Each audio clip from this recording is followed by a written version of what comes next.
বাংলাদেশকে বিশ্বের সামনে তুলে ধরতে পর্যটন খাতে নতুন করে সুনজর দেওয়ার আহ্বান এই খাতের উদ্যোক্তাদের। শনিবার 3 দিন ব্যাপী আন্তর্জাতিক পর্যটন মেলার সমাপনীতে এমনটাই জানান আয়োজকরা। রাজধানীর প্যান প্যাসিফিক হোটেলে বাংলাদেশ মনিটর আয়োজিত পর্যটন মেলার 20তম আসরের শেষ হলো আজ। এবারের পর্যটন মেলায় সংযুক্ত আরব আমিরাত, ইরান, মালদ্বীপ, Malaysia, Thailand, Nepal, Jordan, Bharat এবং স্বাগতিক বাংলাদেশের 50টিরও অধিক প্রতিষ্ঠান ও সংস্থা তাদের পণ্য ও সেবা প্রদর্শন করে। অংশগ্রহণকারীদের মধ্যে ছিল জাতীয় পর্যটন সংস্থা, airlines, travel agency, hotel resort, tour operator, আর্থিক প্রতিষ্ঠান সহ ভ্রমণ ও পর্যটন সংক্রান্ত অন্যান্য কোম্পানি। এবারে মেলায় ছোট ছোট বিভিন্ন কোম্পানি বড় কোম্পানিদের সাথে এক হয়ে দেশকে রিপ্রেজেন্ট করার প্রত্যয় জানায়।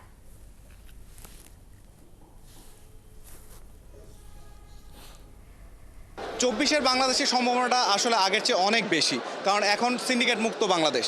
এখন এই বাংলাদেশে এয়ারলাইন্সের টিকিট নিয়ে সিন্ডিকেট থাকবে না বা নানান ধরনের ঝুঁকিপূর্ণতার ব্যাপারগুলো থাকবে না। হানিমুন গ্রুপের উদ্যোগে আমরা আপন ট্যুরস এবং হানিমুন ট্যুরস একটা জয়েন হয়েছি এবং নতুন যারা উদ্যোক্তা আছে তাদেরকেও আমরা আহ্বান জানাবো যাতে এই নতুন দেশে নতুন করে আমরা নতুন পর্যটকদেরকে একটা ব্যাপক প্রসারিত সহজ মূল্যে এবং সাশ্রয়ী মূল্যে সহজে একটা ট্যুরিজম সার্ভিস দিতে পারি, দেশে হোক দেশের বাইরে হোক।